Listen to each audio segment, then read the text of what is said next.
They thought they were attacking a defenseless woman in a wheelchair, but after just a few minutes, things didn't go according to plan. Subscribe so you don't miss the next story, and write in the comments what city you're from. The sun burned low over the horizon, casting the Arizona desert in a molten haze. A warm wind stirred the dust off the crumbling roadside, whispering along the cracked asphalt of State Route 94, where the speed limit signs leaned like weary sentinels over a road few traveled anymore. The world had forgotten this place, and those who remained preferred it that way. It was a town unnamed on most modern maps, a dot buried in the sands of time, where silence lived loud and memory grew heavy like rust on iron.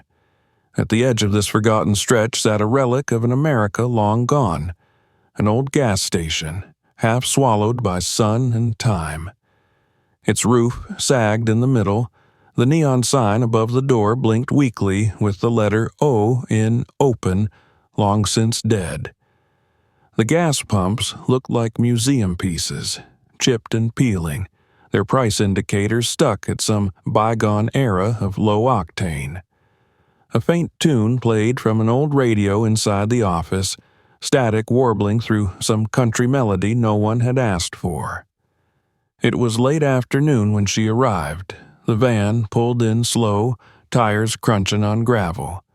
From the passenger side, the door opened, and out came a wheelchair, lowered gently by the lift. A woman followed, older, mid-50s, wearing loose khaki pants and a denim button-up shirt. A wide-brimmed hat shielded her face from the sun, and tinted glasses concealed her eyes. Her movements were methodical as she adjusted the straps on her legs and wheeled herself forward with a quiet strength that went unnoticed.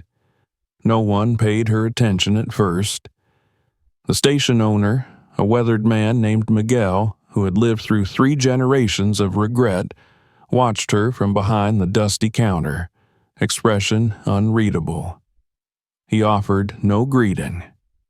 In a town like this, strangers meant questions, and questions brought consequences. He looked away and pretended to busy himself with something beneath the register. She moved slowly through the convenience store, inspecting items on the shelves, some fresh, most stale. Her fingers lingered over a can of chili, then a packet of instant coffee. She didn't say a word. Everything she did had a weight to it, a rhythm almost too smooth for someone just passing through. But there was nothing extraordinary about her, not at first glance. Just another broken figure on wheels in a world that didn't stop for people like her. Outside, the wind picked up as the sound of engines tore through the dry silence.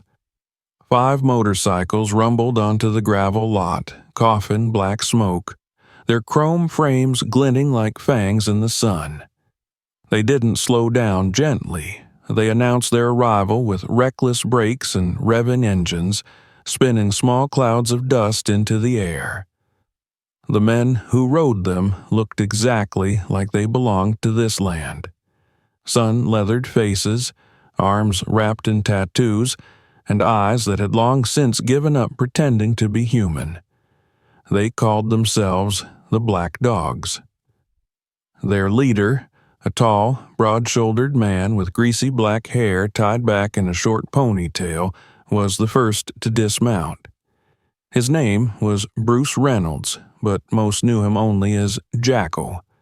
His boots hit the ground with a thud as he stepped off the bike and stretched, scanning the lot like a wolf sniffing for weakness. The others followed, forming a loose half-circle as they leaned against their bikes and lit cigarettes. Jackal's gaze eventually fell on the woman in the wheelchair. "Well, well," he drawled, voice thick with smoke and boredom. "Looks like we've got ourselves a visitor." His men chuckled, low and cruel. One of them, George Stinger Hanks, tossed his cigarette to the ground and strolled forward, wiping his hands on his jeans like he was about to touch something filthy. The woman had just exited the store, small brown paper bag on her lap, and was adjusting something on her left wheel when he approached. "Need help, sweetheart?" he sneered, squatting slightly to get on her level. His breath reeked of beer and tobacco. "I got strong hands. Real gentle, too." She said nothing. Her head was slightly bowed, her shoulders relaxed, face obscured beneath her wide-brimmed hat. "Oh, she's shy," Jackal called from behind. "Come on, give her a proper welcome."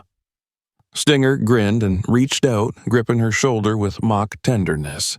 The moment his fingers closed, her body stiffened slightly, barely a tremor, but her eyes flickered up behind the sunglasses, catching his reflection in the window. Cold, measured, unblinking. Stinger didn't see it. He chuckled and leaned in closer. Behind him, another one, Billy Trench Kohler, walked over and snatched the bag off her lap. "Let's see what Grandma's buying. Probably cat food and painkillers." The paper bag tore, spilling a can of beans and a chocolate bar onto the dirt. The woman's hands twitched slightly, as if in reflex, then fell still. Jackal stepped closer, amusement painting his face. "Damn shame, being stuck like that out here. Tell you what, darling, we'll make sure you get a ride somewhere real nice." With one hand, he casually spun her chair to face him. The sudden movement was jarring. One wheel lifted and her torso swayed before settling. She looked up at him, head tilted like she was trying to focus, her lips parting slightly. "Please," she whispered. "Don't." Jackal leaned in, placing his hand on the back of her chair. "Don't what? Don't touch you? Don't be rude? Don't treat you like everyone else does?" He snorted. "Lady," he said low and smug, "you should be thanking us. We're the only action you've seen in years." The others roared with laughter, snapping phone pictures, egging him on. Trench stepped back, pulling out his phone to film. Another, Deke Crank Monson, spun the can of beans on the ground with his boot. Jackal's grip tightened. He leaned in close enough for her to smell the rot behind his gold tooth. Then it happened. With a flick of his wrist, Stinger tipped the chair. She spilled to the ground like a rag doll, her palms slapping against gravel, her hat falling off, sunglasses clattering a few inches away. Silence. No one moved. Then someone laughed, a short barking sound, followed by another. "Oops," Jackal muttered. "Somebody needs one of them life alert bracelets." The laughter resumed, louder this time, crueler. She didn't look at them. She didn't cry. She stayed there for a few long moments, breathing through her nose, body trembling just enough to sell the illusion. One hand crawled toward her overturned chair. Another reached toward the bag, now soaked in dust. Miguel peeked through the window of the gas station but quickly turned away. He knew better. Eventually, the black dogs lost interest. They climbed back onto their bikes, tossing one-liners and insults over their shoulders. Jackal lingered a moment longer, looking down at her as if trying to decide whether to push things further. Then he shrugged and turned away. The engines roared back to life. Gravel flew. The sound of their laughter faded into the wind as they peeled off, disappearing in a plume of dust down the highway. Only after the silence returned did she move. She reached calmly into her pocket and pulled out a small device no bigger than a key fob. With one press, a soft chime sounded, and the sunglasses nearby lit faintly at the edge. Recording mode confirmed. She retrieved them, then rolled onto her side and slowly climbed back into the chair with calculated slowness. Her face was different now, set in stone. The lines around her mouth had hardened. Her eyes behind dark lenses shimmered not with fear, but with pure, methodical focus. The can of beans rolled to a stop against her footplate. She picked it up, brushed it off, and placed it carefully back in the bag.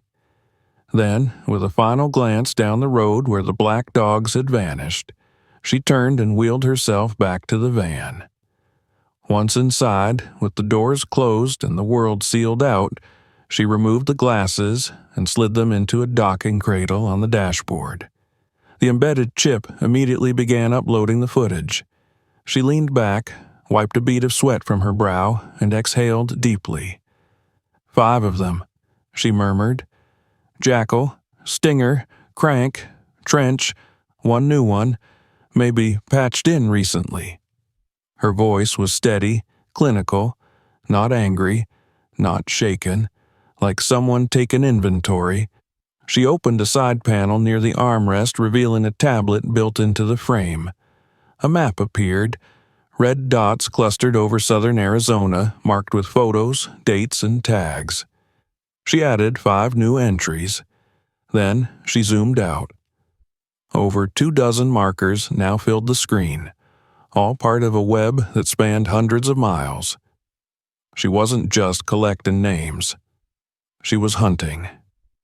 And the black dogs had just wandered into the wrong part of the desert. The desert darkened behind the windshield as the van rolled slowly through the low hills east of the gas station. The twilight sky was painted in bruised purples and fading gold, casting long shadows across the dry earth. The tires moved almost silently along the dirt road that wound its way through empty country, lined with creosote bushes and skeletal trees. The world felt still, suspended between heat and cold, day and night, the past and what was coming. Inside the van, it was cooler, the air humming from a silent climate system, the interior bathed in soft blue light from hidden panels. Louisa Mays sat in the driver's seat, both hands resting on her lap, eyes fixed ahead, though she hardly saw the road. The van practically drove itself, guided by the navigation she had programmed months earlier. Her mind wasn't in the present. It was halfway between memory and calculation, her fingers occasionally twitching as if flipping invisible switches, running scenarios, building possibilities in her head. Beneath the floor, the wheels of her custom chair locked into the track system, giving her full control of the cockpit. A soft vibration beneath her seat confirmed the secure lock. She didn't speak. She didn't need to. The footage from the gas station played silently on a monitor embedded in the dashboard.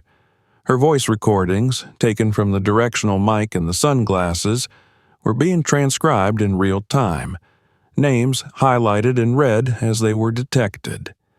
Algorithms sorted through the background noise, identifying license plates, face shapes, body language patterns, speech quirks. Every byte of data was being collected, analyzed, and cataloged. A small green light blinked next to a recessed compartment above the windshield. She tapped it once, and the voice that answered was mechanical, calm, and clipped. Connection established. Do you wish to transmit today's report? No, she said softly. Store it local, offline only. Understood. The van reached the end of the path and turned into a narrow gravel driveway, disappearing into a wall of trees. What looked like nothing more than an abandoned farmhouse nestled into the hillside emerged from the brush. Its wooden siding was sun-bleached and weathered, the roof partially rusted, windows smeared with desert dust. There were no lights visible from the outside, no signs of life. But beneath the surface, a very different world existed. The moment the van rolled past the outer fence, hidden sensors activated, scanning the vehicle. A low chime sounded, and the gate retracted silently into the ground. She drove forward until she reached a small ramp leading to a covered carport that looked as if it might collapse under its own weight. As the wheels stopped, a low hum passed through the floor. "Welcome home, Louisa," the AI said again. "Security scan complete. No tracking signatures detected." "Open platform," she instructed. The floor beneath her shifted with a smooth hydraulic sigh. A moment later, her chair detached from the locking rig and lifted slightly as the door beside her opened. The ramp deployed automatically, unfolding into place as she turned and wheeled herself out into the cool night air. She moved toward the house without haste, the motion practiced, natural. The wood of the porch creaked beneath her wheels, but only slightly. It had been reinforced beneath the surface years ago. Every aspect of this property had. The disabled ramp was hidden beneath a retractable panel, the stairs made to collapse inward at the push of a button, the windows made of ballistic glass behind dust-fogged panes. It looked like a wreck. That was the point. She entered through the front door, which required a retinal scan and a voice phrase before clicking open. The inside of the house was dim, nearly dark, until her chair passed through the threshold and triggered the lighting protocol. Soft illumination rose from recessed panels along the ceiling and floor, painting the interior in a pale white glow. The living room was spare, functional, bookshelves lined with real paper volumes, a wood stove long cold in the corner, an empty couch facing a blank wall. The air smelled faintly of metal, dry electronics, and ozone. Louisa continued forward, bypassing the living space entirely. She moved down the hallway to a door hidden behind what looked like an antique armoire. It slid aside at her presence, revealing a small lift. She entered, and the platform lowered her into the basement. Downstairs, everything changed. The hidden facility beneath the house had once been an old root cellar. Now it was a hybrid between a laboratory, a surveillance hub, and a tactical command center. Multiple screens blinked to life as she entered. The far wall was covered with maps, digital and paper, highlighting routes, names, supply lines. A large central table displayed a topographical layout of southern Arizona. Red markers blinked slowly across it, like wounded hearts. Her chair slid into a docking station at the center of the room. Mechanical arms extended, linking to her hub ports, beginning diagnostics, charging modules, running security checks. She leaned back slightly, letting the system sync with her internal interface. "Begin vocal log," she said. "Recording," the voice replied. "Subject group Black Dogs intercepted at 1742 local time at Route 94 fuel station. 5 individuals identified. Primary target, Bruce Reynolds, alias Jackal. Affiliations confirmed with known distributor Marcus Drell. Drell previously linked to Operation Hallowtide, the same operation Anna was working before her cover was blown." Her voice faltered slightly on the name. "Anna?" She closed her eyes. For a second, the hum of the machines fell away, and she was somewhere else entirely.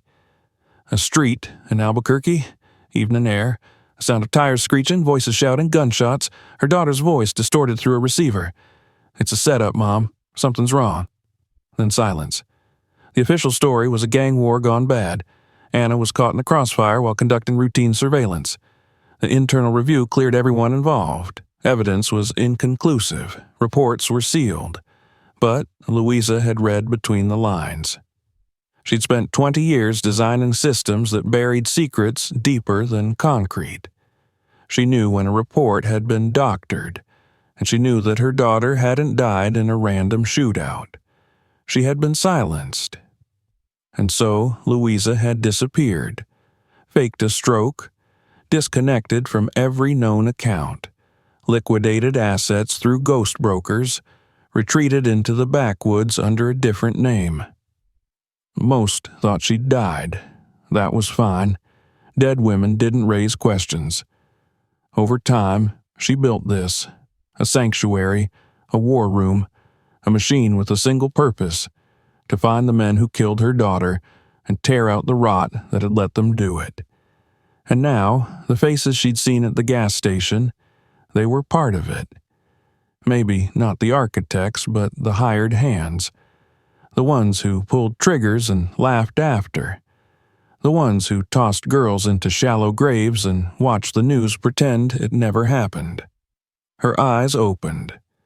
"Continue log," she said, "confirmed voice match for George Hanks, alias Stinger. Appeared in intercepted FBP transcripts 6 months prior. Location, Las Cruces. Associated with caravan route used by Drell's group. Indicates continuity in operations across state lines. Cross-reference with Anna's final location. Add tag. Tag applied." Louisa wheeled away from the console and approached the far wall. There, surrounded by surveillance photos, was a single image.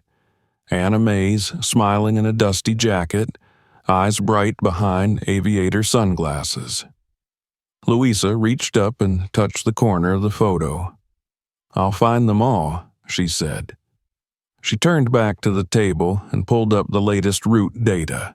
The black dogs had been running weapons, she was certain of it, but they weren't just delivering to local buyers.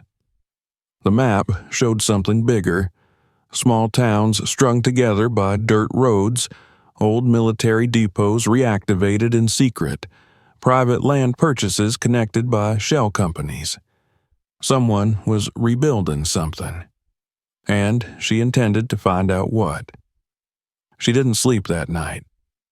Instead, she reviewed every frame of footage from the encounter, tagging voices, isolating faces, updating threat profiles.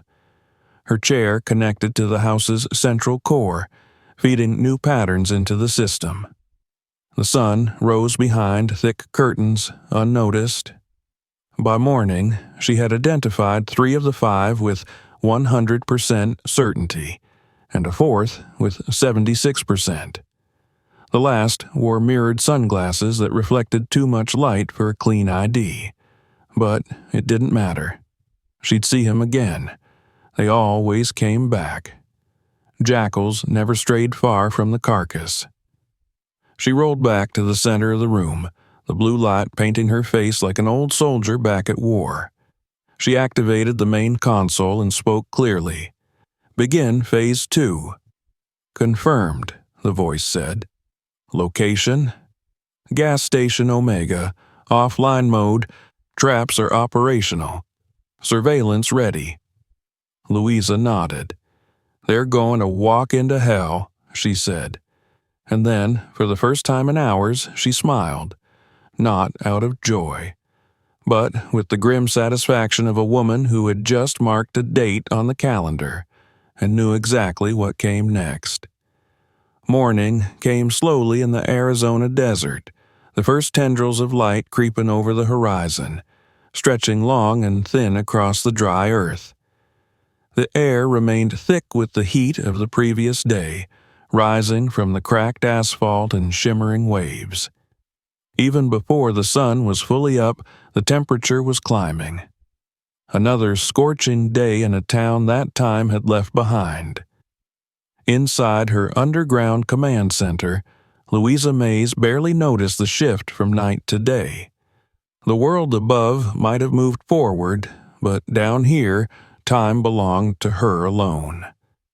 Screens glowed softly, their blue light flickering across her face, reflecting off the lenses of her reading glasses. She had been awake for hours, scanning footage, adjusting search parameters, compiling patterns. Every breath, every movement, every careless word from the black dogs was being analyzed, sorted, and cataloged. They thought they had gotten away with their little display at the gas station. They thought they had left her behind, helpless, forgotten. She had spent the better part of her night proving them wrong. A satellite feed refreshed on the primary monitor, showing a stretch of highway leading out of town. Several motorcycles had passed through during the early hours, most irrelevant, but 2 stood out. Jackal's bike and Stinger's heading south toward Tucson. That alone was interesting. The Black Dogs typically operated within a smaller radius, preferring to keep their supply chains tight and manageable. If they were moving farther out, it meant something bigger was happening. Louisa leaned back slightly, rubbing the bridge of her nose. This wasn't just about a gang running weapons. This was part of something larger, a network that stretched beyond the dusty roads of Arizona. She had known that since the beginning, but each new clue confirmed it. There were too many overlapping routes, too many shared contacts between gangs that had no reason to work together. Someone higher up was pulling the strings, and the Black Dogs were just one thread in the tapestry. She turned to another screen, where a map of the region was marked with red, yellow, and green indicators.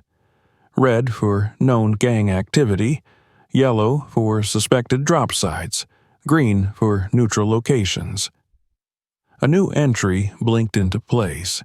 A small, unnamed truck stop about 20 miles south of where Jackal and Stinger had been last seen. Her fingers tapped the edge of the desk as she considered her next move. Surveillance was key. Direct confrontation wouldn't work. Not yet. She needed more information, more leverage. The Black Dogs operated on arrogance. They assumed no one was watching. That assumption was her greatest advantage. She navigated to another program, a live feed from a drone she had launched earlier. The small, silent craft hovered just outside the truck stop, its thermal imaging picking up the faint heat signatures of bodies moving inside. Two of them stood out, Jackal and Stinger, engaged in what looked like a conversation with a third man. Louisa zoomed in, enhancing the image. The third man wasn't dressed like a biker. His clothes were too clean, his stance too controlled. He had the look of someone accustomed to authority.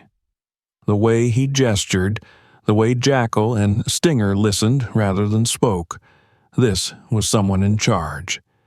She quickly ran the image through her facial recognition software. Seconds later, a name appeared on the screen. Marcus Drell. Her stomach tightened. Drell wasn't just a weapons distributor, he was a facilitator. He didn't just sell guns, he arranged entire operations, setting up supply chains, ensuring smooth transitions between buyers and sellers. More importantly, he had connections deep inside law enforcement. If he was working with the Black Dogs, it meant their little gang wasn't just moving small arms. They were a part of something much larger. Louisa exhaled slowly. She navigated to another program, bringing up her notes on Drell. Most of the information she had was pieced together from fragmented reports, redacted government files, and whispers from encrypted channels. He had been on her radar for a while, but this was the first time she had concrete proof that he was working in the region. She tapped her fingers against the armrest of her chair. This changed things. For months, she had been gathering information on the Black Dogs, tracking their movements, documenting their supply lines. But this was bigger than them. This was an opportunity. If she played it right, she could take down more than just a gang of low-level thugs. She could dismantle an entire network. Her mind shifted gears. She turned to another screen where a live feed showed the gas station she had recently purchased under a false identity. It was a perfect trap, an isolated location, seemingly abandoned, but equipped with enough surveillance equipment to track every movement within a mile radius. It was time to set the bait. Louisa activated a pre-programmed script. A message was sent through an anonymous account, directed to one of the Black Dog's lower-tier members. The message was simple. A shipment of rare motorcycle parts had just arrived at the station, parts that certain buyers would pay top dollar for. It wasn't a direct invitation, but it was enough to pique their interest. Now, all she had to do was wait. She moved away from the desk, rolling toward a cabinet near the far wall. It opened with a quiet click, revealing a collection of equipment: modified surveillance tools, encrypted communication devices, a carefully arranged selection of defensive weapons. She took a moment to assess, then selected a small, custom-built device resembling an ordinary key fob. It wasn't a weapon in the traditional sense. It was a trigger. One press, and the entire gas station would go into lockdown. She held it for a moment, feeling the weight of it in her palm. She wasn't reckless. She didn't act on impulse. Every move she made was calculated, deliberate. But there was something deeply satisfying in knowing that she had control, that the black dogs, and everyone like them, would never see her coming. She placed the device in the side compartment of her chair and returned to the main console. The drone feed showed that Jackal and Stinger were leaving the truck stop. Louisa smiled faintly. They had taken the bait. She watched as their bikes roared back onto the highway, heading straight for the station. She turned to another screen where the interior of the building was displayed from multiple angles. The doors were unlocked. The lights were dim. Everything looked normal. She leaned back slightly, watching. A hunter waits. A predator does not rush. She exhaled softly, closing her eyes for a moment, letting the tension settle into something calm, something steady.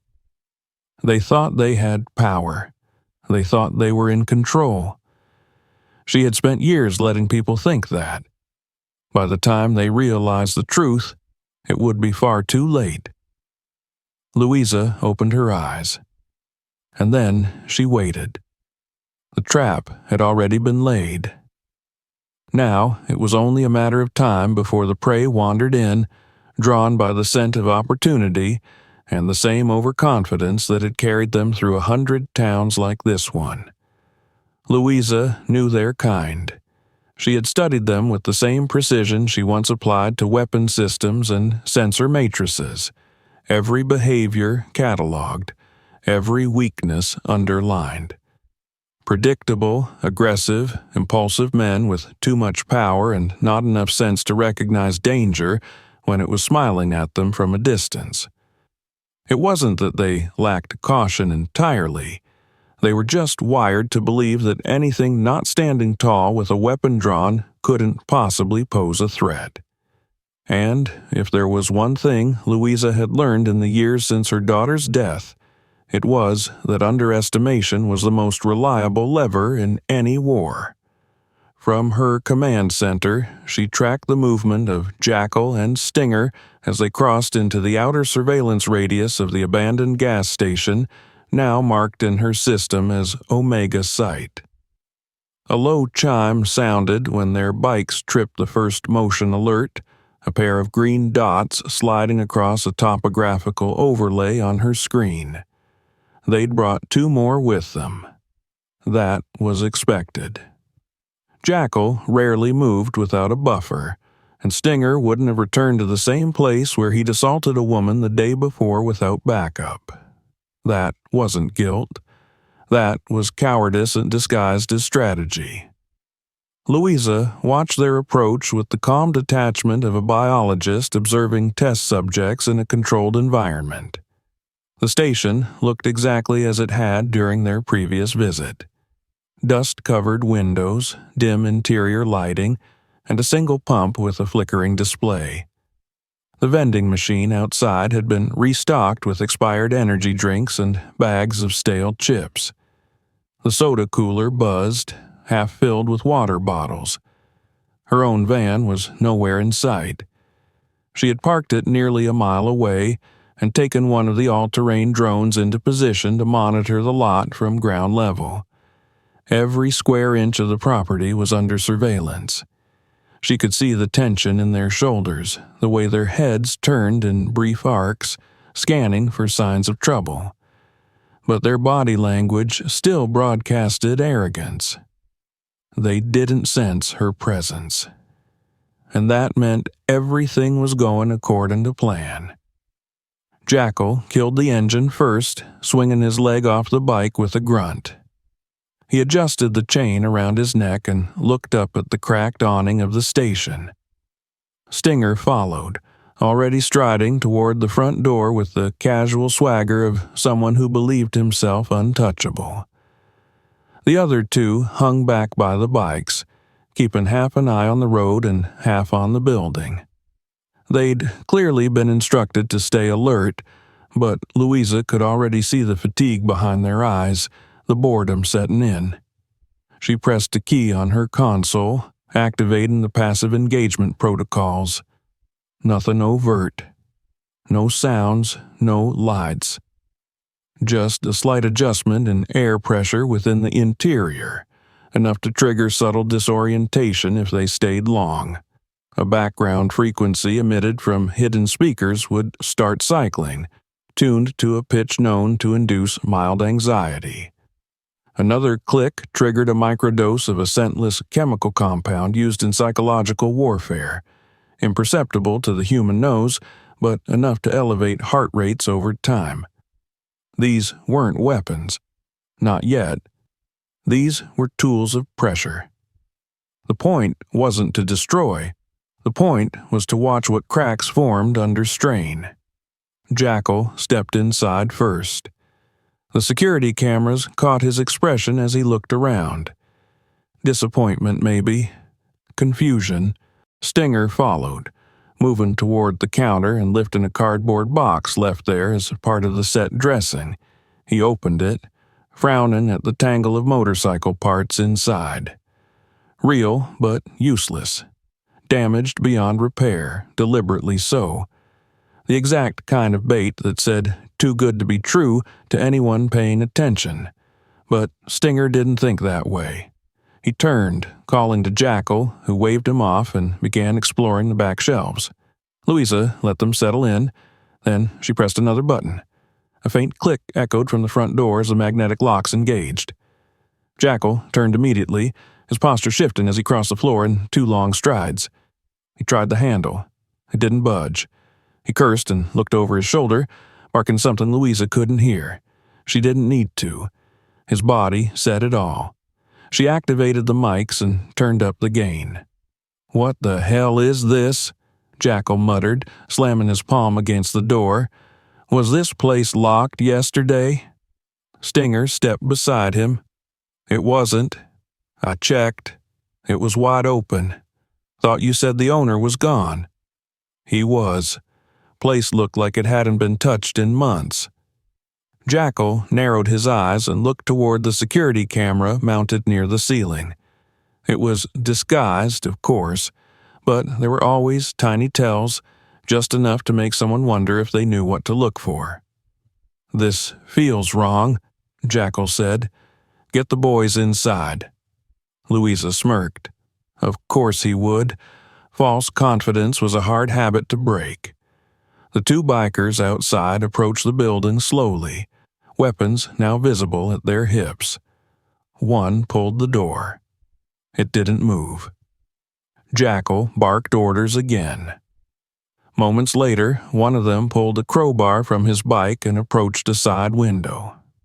Louisa watched silently as he jammed it into the edge and began to pry. She waited until the pane gave way with a crack, then hit the secondary command. The lights inside flickered once and died. Total darkness swallowed the building. The screens she watched turned grayscale, switching to night vision. In the video feed, Jackal's face turned toward the ceiling, as if listening for something. Stinger cursed and pulled out a flashlight. Then the speakers came online. Not words, not noise. A low-frequency tone designed to bypass conscious hearing and travel straight into the primitive parts of the brain.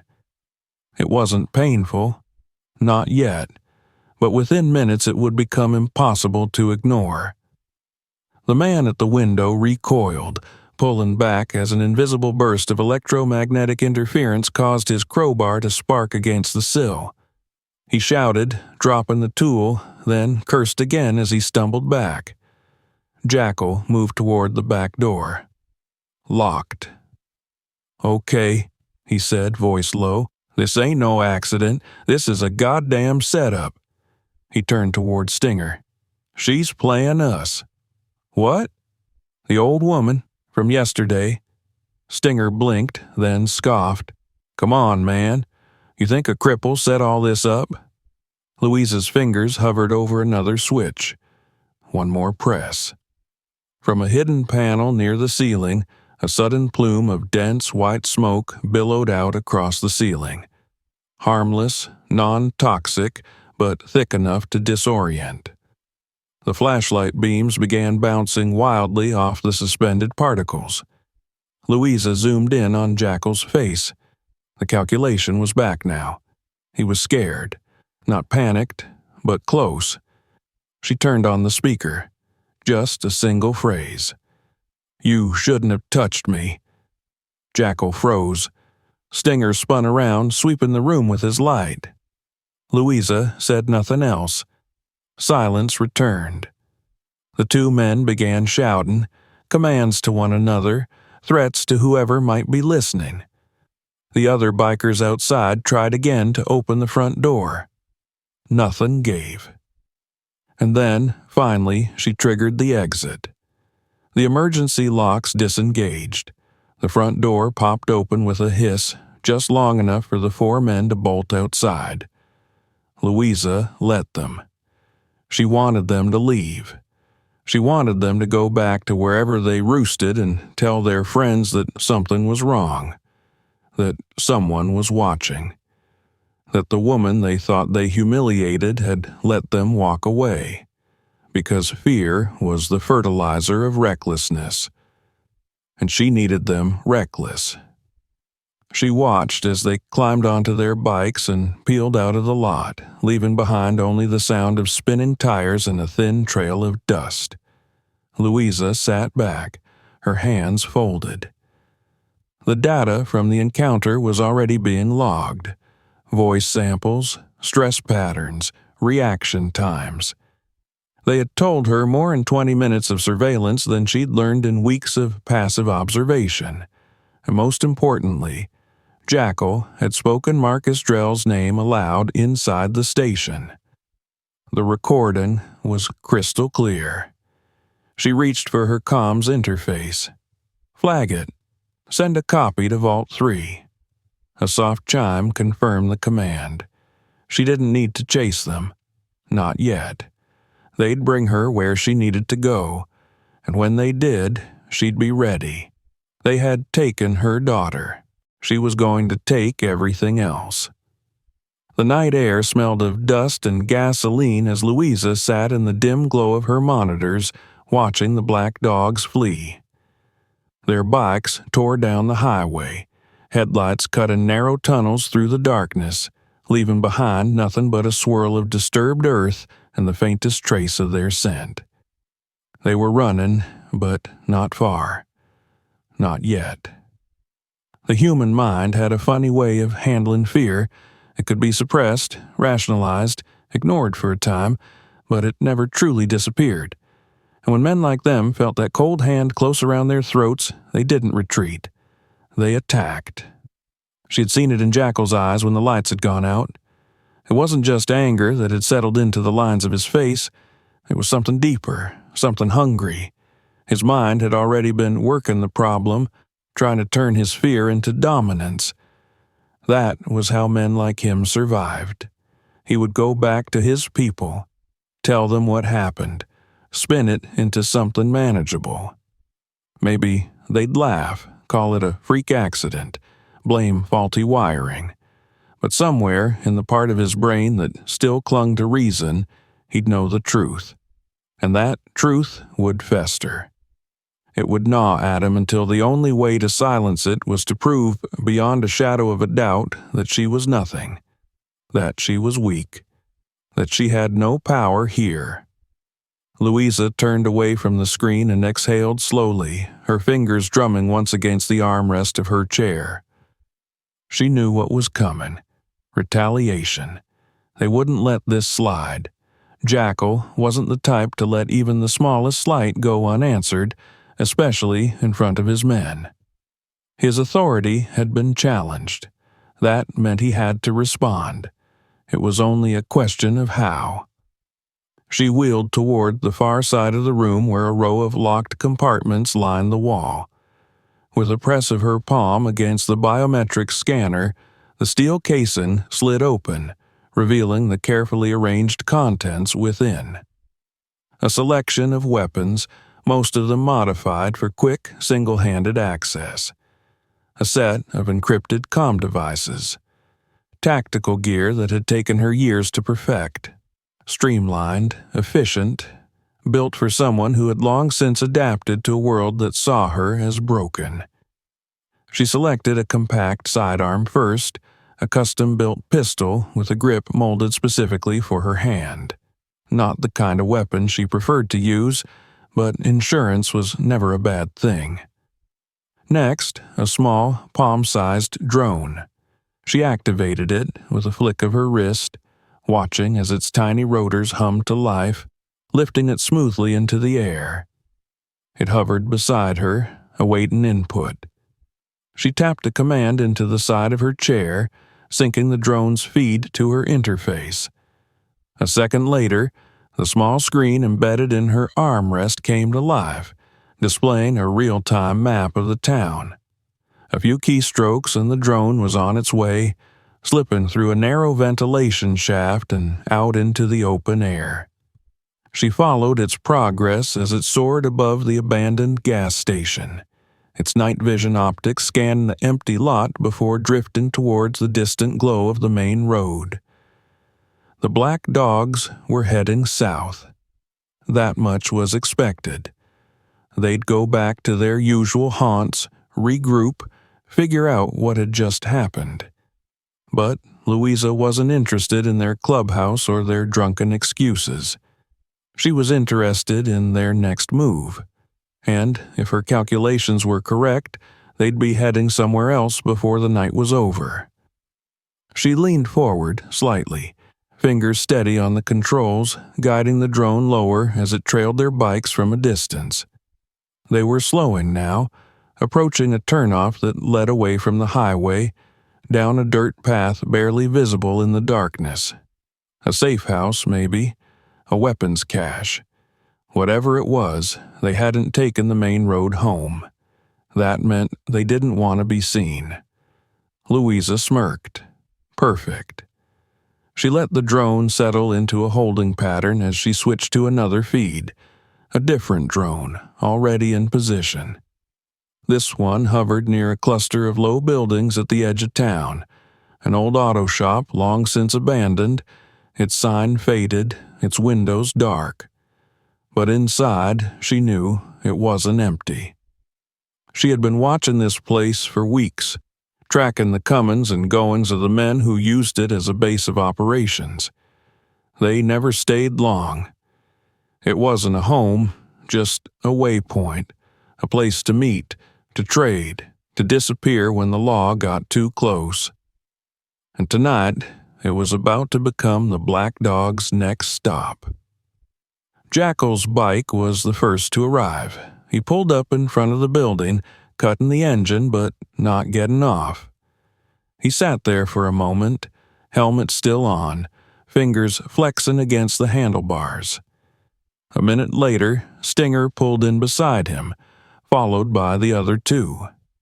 They dismounted quickly, glancing around, checking their surroundings. Louisa zoomed in. Jackal finally removed his helmet, running a hand through his sweat-damp hair before stepping toward the door. He knocked twice, then stepped back. A pause. Then the door swung open. Marcus Drell stood in the doorway. Louisa's breath stilled. Even through the grainy night vision feed, she could see the tension in Jackal's body, the way he squared his shoulders as if preparing for an argument. Drell, by contrast, was completely still. His arms crossed over his chest, his expression unreadable. She turned up the gain on the microphone. "What the hell was that?" Jackal's voice was low, angry. "You send us on a run to some ghost town, tell us there's a score, and instead we walk into some kind of freak show?" Drell didn't respond immediately. When he finally did, his voice was measured, deliberate. "You think I set you up?" Jackal hesitated, then shook his head. "I don't know what to think, man, but something's not right. We get there, the doors lock, the lights go out, and then—" He stopped himself, glancing at the others. He didn't want to say it. He didn't want to admit out loud that a woman in a wheelchair had gotten inside his head. Drell's gaze flicked to Stinger. "You saw it too?" Stinger hesitated, then nodded. "Yeah, it wasn't normal." Drell exhaled through his nose. "It wasn't an accident." Jackal tensed. Then what was it? Drell leaned against the doorway, his eyes scanning the street. Then he spoke quietly, barely above a whisper. "It was a test." Louisa narrowed her eyes. Jackal stiffened. "A test for what?" Drell didn't answer. He just shook his head. "Get inside. We need to talk." The door shut behind them. Louisa sat back in her chair, heart beating a fraction faster than before. A test. She had expected the black dogs to react with rage, to storm back to the gas station to seek some kind of immediate retaliation. But this was something different. Drell wasn't treating it like an attack. He was treating it like a challenge. Like someone, somewhere, had put a piece on the board and was waiting for him to make his move. She didn't know why. Not yet, but she was going to find out. Her fingers hovered over the keyboard, already preparing her next move. The hunt wasn't over. It was just beginning. And whatever game they thought they were playing, whatever test Drell believed he was part of, he was about to learn that Louisa Mays didn't play by anyone's rules but her own. The air was still, too still, as the sun rose sluggishly over the edges of the desert. A faint blush of light crept across the floor of Louisa's command center, slanting through the single reinforced window embedded high in the wall. It barely touched the cold steel of the workstations or the matte black surfaces of the screens, but it signaled the beginning of a new day, one Louisa had already been preparing for long before the first rays reached the earth. She sat in her chair, silent, unmoving, eyes fixed on the central monitor, watching Marcus Drell and Jackal disappear behind the rusted door of the auto shop like men descending into a bunker or a tomb. For the past hour, the drone had hovered above, silent and unnoticed, recording everything. The visuals had little to offer now. The walls of the building were lined with insulation thick enough to block most conventional audio pickups, but Louisa wasn't relying solely on her machines anymore. Sometimes patience worked better than hardware. Sometimes, when people were convinced no one was listening, they spoke too freely. She had planted other ears, much closer than any drone could fly. Back in town, 2 miles from the shop, inside a rusted-out trailer that had once served as a ranger outpost, a man sat alone, nursing a busted jaw and a head full of questions.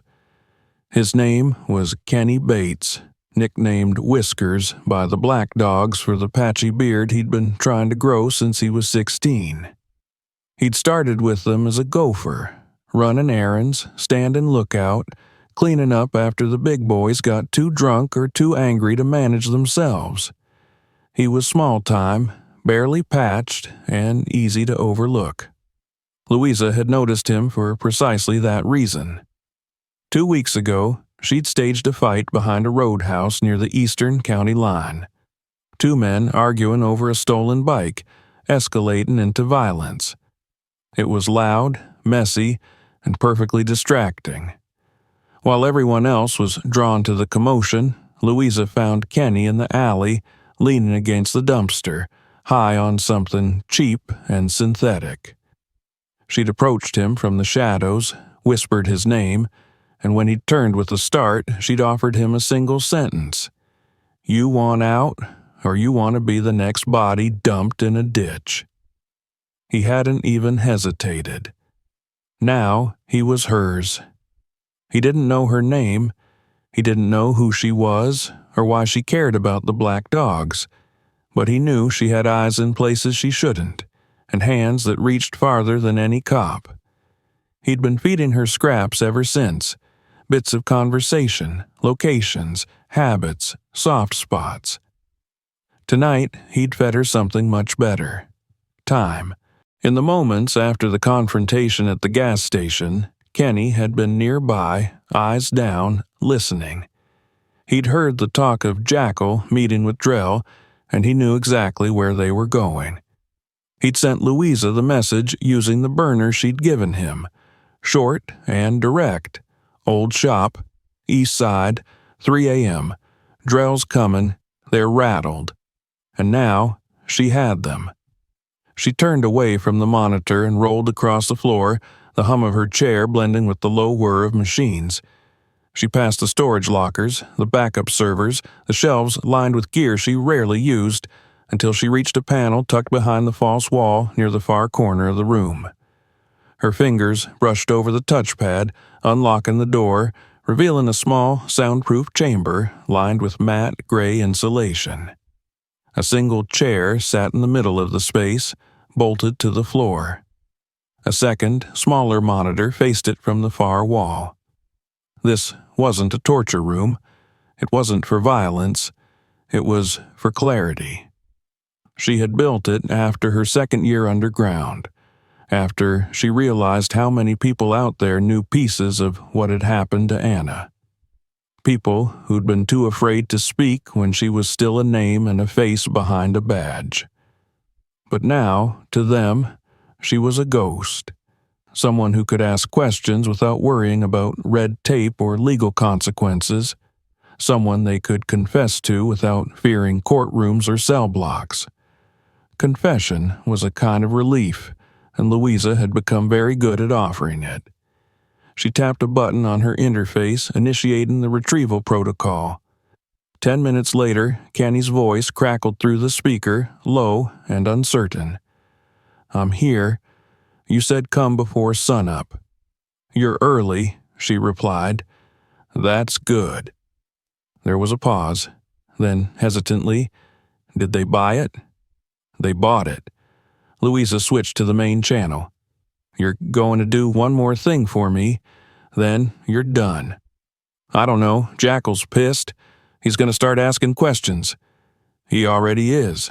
That's why I need you to confirm what he won't admit." "I told you everything I know." "No," Louisa said. "You told me what you heard. Now you're going to tell me what you saw." Silence again, then a shaky breath. "There's a room," Kenny said at last, "in the shop. They don't use it much. Drell uses it when he's got something to hide. It's got a safe, a bunch of files, maps, I think. Jackal's been in there 3 times this week. I only know because I fixed the damn lock after he busted it last month."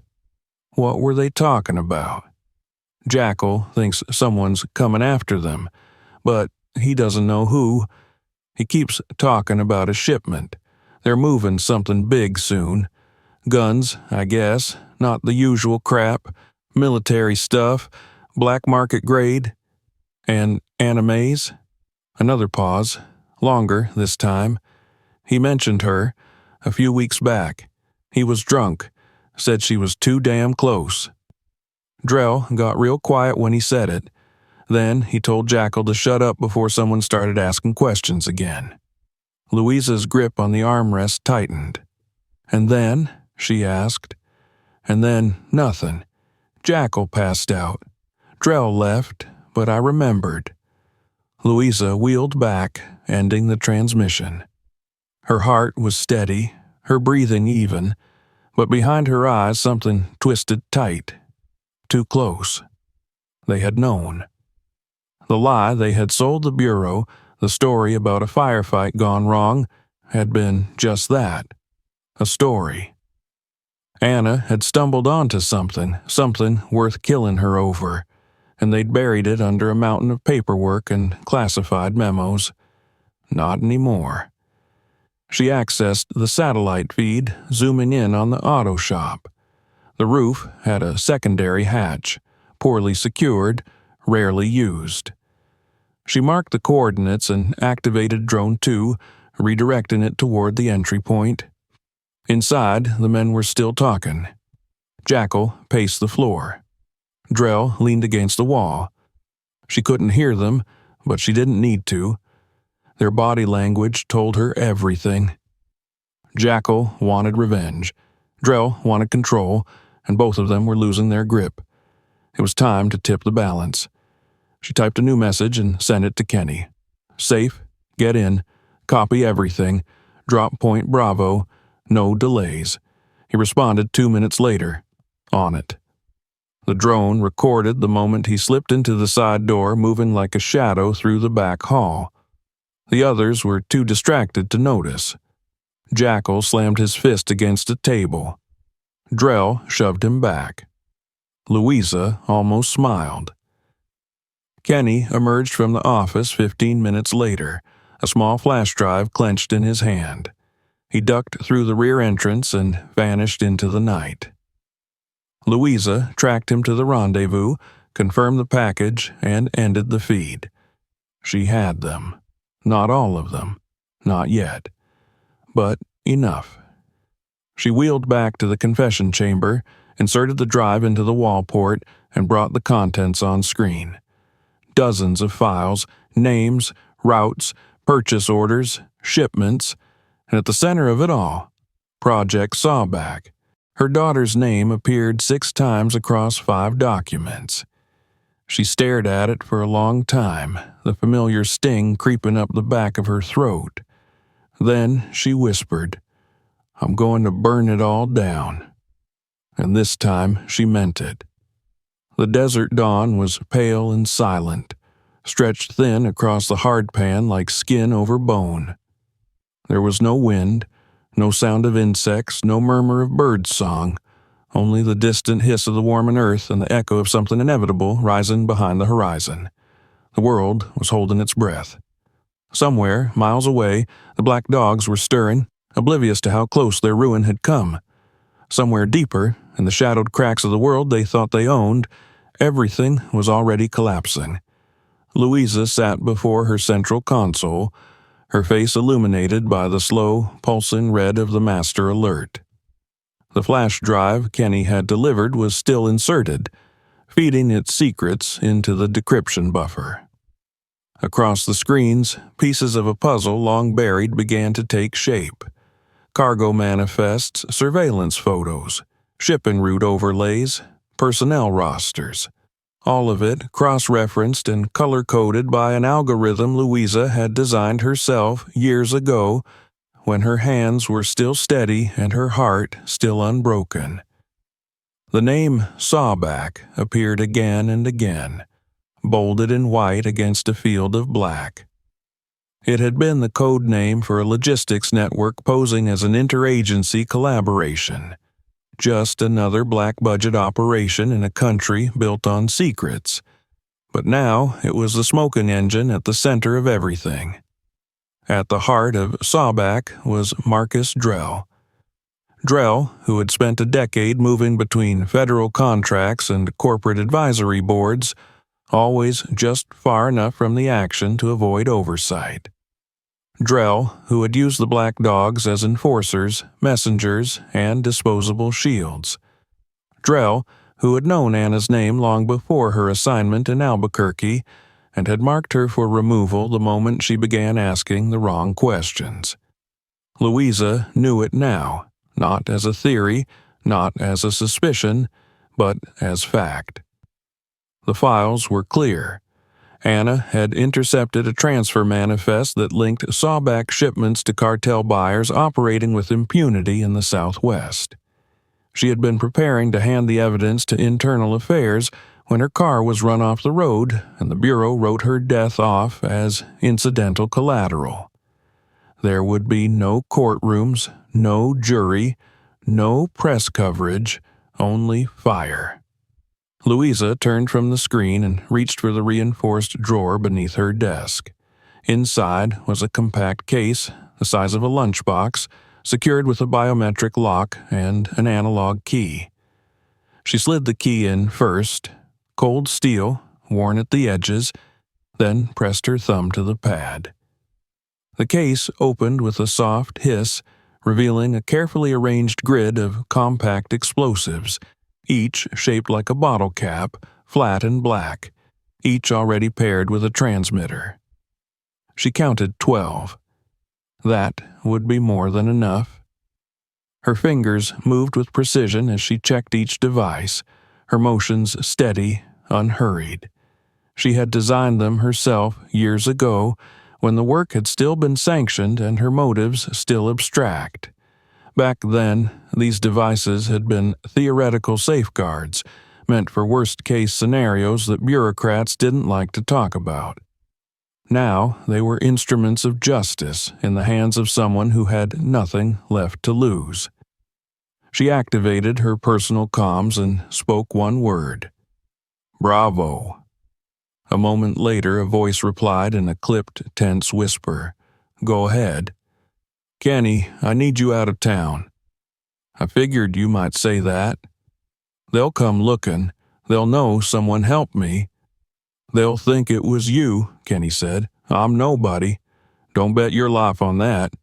A pause, then. "I got a cousin up in Ruidoso. I'll head there, lay low." Louisa hesitated. "You did good, Kenny." Another pause. "I didn't do it for you." "I know." The line went dead. She stared at the screen for a moment longer before turning back to her equipment.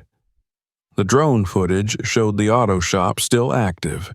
Men moving in and out, vehicles arriving, crates being loaded into a large panel truck parked at the side of the building. They were accelerating now, pushing toward whatever came next, hoping to complete whatever transaction Drell had promised before the ground gave way beneath their feet. Louisa watched the crates for a long moment. She didn't need to know what was in them. It was always the same. Military-grade hardware, stolen tech, chemical components, all destined for war zones that had never made the headlines. She closed her eyes. Then she began to move. Everything had been prepared in advance. The van, her rolling base of operations, was already packed and waiting. Modified, reinforced, silent. She docked her chair and rolled into the lift, which raised her to ground level, sunlight splashing across the dash as the hatch opened. The desert greeted her with a rush of dry heat. She ignored it, focused instead on the rhythm of her breath, the tension in her spine, the subtle ache that always came when adrenaline began to creep in. Today was the day. She drove without music, without distraction, navigating by memory and instinct. Her mind was filled with blueprints, old recon photos, and the precise layout of the auto shop's interior. She had studied it for weeks, watching from afar. She knew where the loading bay was. She knew where they kept the backup generator. She knew how the ventilation system had been rerouted when they converted the storage room into a communications hub. She had planned this for years without knowing it.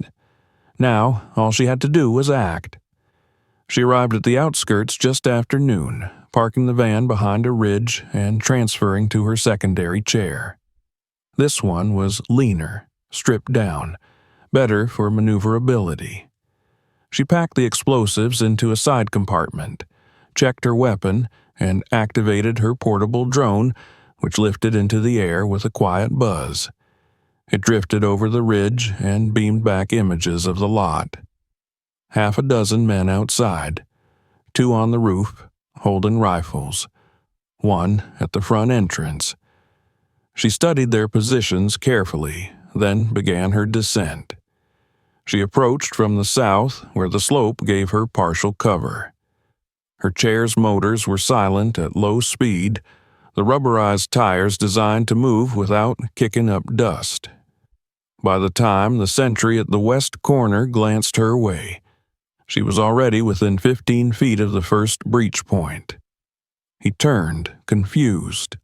"What the—" She pressed the trigger. The drone descended on him like a hawk, slamming into the side of his head and discharging a non-lethal pulse that dropped him before he could finish the sentence.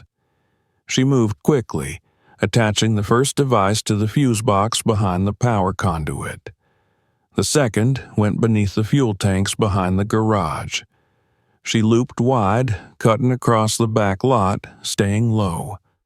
The second guard on the roof spotted the drone. He raised his rifle, but before he could aim, the drone triggered its flash burst, blinding him with a sudden strobe. He stumbled, firing blindly. Louisa didn't flinch. The shot went wide, and by the time he steadied himself, she was already gone. The third explosive went beneath the truck's engine block, the fourth under the comms tower. She had mapped this place for too long to hesitate. The front door burst open as Jackal stepped out, gun drawn, eyes wild. "Where is she?" he barked. "Where the hell is—" He stopped. Louisa sat in the middle of the lot, motionless, watching him through tinted glasses. "You," he spat. "Yes," she said. The others spilled out behind him, weapons ready. Drell appeared last, flanked by 2 armed men. He was calmer than Jackal, but only just. He saw the look in Louisa's eyes, and for the first time, recognition flickered there. "Maze," he said, "you're supposed to be dead." "Funny," she said, "so are you." Jackal lifted his gun. "Shoot her," he shouted. "What are you waiting for?" Drell hesitated. "Put the weapon down," Louisa said. "Walk away." "Why would I?" "Because I've wired this entire place," she said, "and because I'm done asking questions." Drell's lips tightened. Jackal stepped forward. "You think you scare us?" "No," she said. "I think you're already dead." And then she pressed the detonator. The first blast took out the comms tower. The second lit the fuel tank. The third disabled the truck's engine with a violent pop. The fourth triggered a chain reaction in the power relay. Panic erupted. The men scattered. Smoke filled the air. Jackal screamed something incoherent as flames engulfed the far side of the lot. Drell turned to run. Louisa drew her weapon and fired once. The bullet caught him in the thigh, sending him to the ground. She rolled forward through the chaos, her chair cutting through the smoke like a blade. Jackal appeared again, staggering, gun raised. She shot him in the arm. He dropped the weapon, howling. "You did this," she said. "You killed her." Jackal fell to his knees, clutching his shoulder. "She was nothing," he screamed. Just a... But Louisa didn't wait for him to finish. She pressed the final charge into his vest and whispered, "Now, so are you." Then she turned away. The explosion behind her was small, clean. By the time the smoke began to clear, Louisa was gone. The rest would come later, the data drops, the leaked evidence, the names. She had more to do, more men to hunt, but today justice had a name, and it had come in a chair. The desert was on fire behind her, but Louisa Mays didn't look back. The wind carried the rising smoke eastward, away from the ruined auto shop and across the endless stretch of pale earth where the scrub lay flat and quiet. The explosions had drawn no sirens, no first responders. Out here, past the edge of the map and far from anything that passed for civilization, silence followed fire like a shadow. The heat shimmered in waves behind her van as she rolled up the ramp into its reinforced belly and sealed the hatch. By the time the flames were visible over the horizon, she was already gone. Inside the van, she moved with the calm precision of someone who had crossed the threshold of no return and found peace waiting on the other side. The shock of confrontation had passed. The adrenaline had faded. Her hands no longer shook. She peeled off her gloves and rested them on the dashboard beside the recovered flash drives and a cracked burner phone that had belonged to Jackal. The screen was still lit, blinking with an unread message.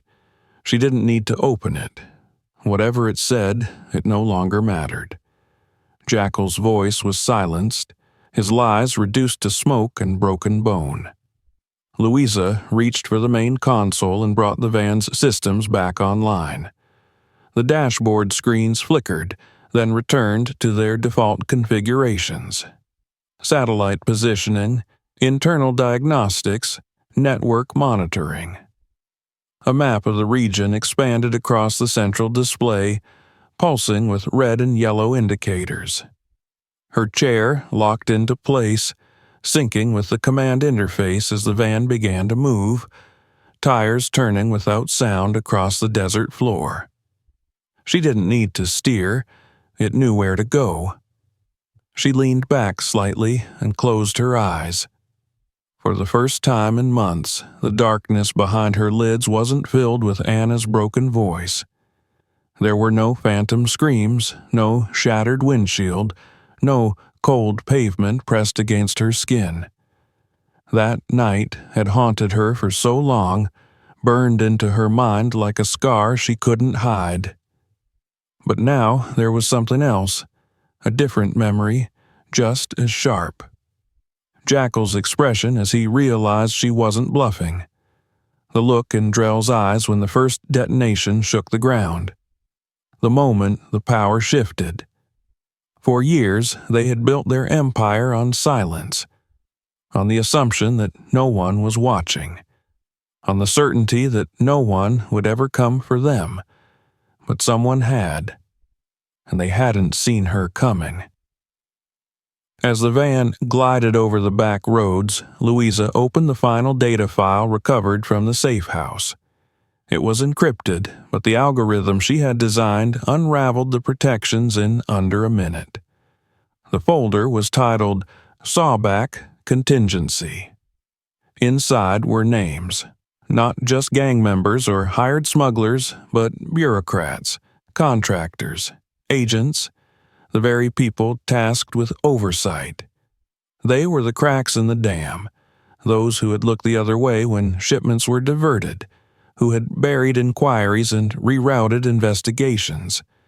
Each one listed with dates, payments, locations. She scrolled through them slowly. Some names she recognized from her time in the field. Others were strangers. But every one of them had helped create the system that had swallowed her daughter and spit out an accident report. She highlighted the list and copied it to a separate drive, locking it behind 3 layers of security. The names would go public, but not yet. Not until the final piece fell into place. The van turned south onto a gravel path flanked by rusted fencing. A cluster of trailers stood at the end, their walls blistered by the sun, their windows shaded. One of them had a flag hanging limp in the heat. Kenny was waiting. Louisa brought the van to a stop behind a line of old tires and opened the side door. The lift extended, and her chair lowered gently to the ground. She moved toward the trailer at a slow, deliberate pace. No rush now, no reason for pretense. Kenny stepped out to meet her. His face was pale, eyes rimmed with red. He hadn't shaved. The burns on his arm were still visible beneath the sleeve of his shirt, wrapped in gauze that had been changed more than once since yesterday. He didn't speak. Neither did she. He handed her a flash drive. "I found this in Drell's bag," he said. "Was going to keep it, but after what happened..." She took it without a word. "They're not all gone, are they?" he asked. "No," she said, "not yet. But it's ending." She nodded. "It's ending." Kenny looked down at the ground, then back up at her. "What happens to me?" "You disappear." He opened his mouth, then stopped. After a pause, he said, "Good." She turned without another word and rolled back toward the van. The flash drive was already in her hand, spinning between her fingers. Another piece, another door. There would always be more. But the hardest part, the first retaliation, The act that broke the illusion of invulnerability, that was done. Back in the van, she reviewed the contents of the drive. It was a contact list, private comms, alias accounts. Some of the numbers were familiar. Others she would have to trace. But one name stood out. Santiago Rivas. Louisa sat very still. Rivas had been Anna's handler, the man who assigned her to Sawback, the man who signed off on the mission that led her to New Mexico. After the incident, he had gone dark, transferred, retired, gone to ground. Louisa had looked for him in the early days, but the trail had gone cold. And now, here he was, buried in Drell's personal files, tied to bank accounts and coded messages. He hadn't vanished. He had been watching. Louisa pulled up a dormant network account and sent a single message through a back channel that hadn't been touched in 3 years. "I know. We need to talk." She didn't expect a reply right away, but it would come. People like Rivas didn't ignore messages like that. They didn't survive long if they did. She turned back to the map and set a new destination. 600 miles east. A safe house in Louisiana. One of hers. Quiet. Hidden. She would need time to prepare. The war wasn't over. Not yet. But the fear was spreading. The rot was being exposed, and the ghost was no longer hiding. As the van rolled back onto the highway, Louisa allowed herself a final glance in the mirror. The scars on her face, the steel in her legs, the faint gray in her hair, none of it looked like the woman she once was. That woman was gone. In her place stood something sharper, harder. Not a victim, not a widow, not a mother in mourning. A weapon, forged from pain, tempered in fire, aimed with purpose. The world had forgotten her. Now it would remember. Forever. If you enjoyed this story, make sure to subscribe so you don't miss what's coming next. Check out the other videos on the channel. You'll find more stories worth your time. And if this one hit the mark, share it with someone who needs to see it.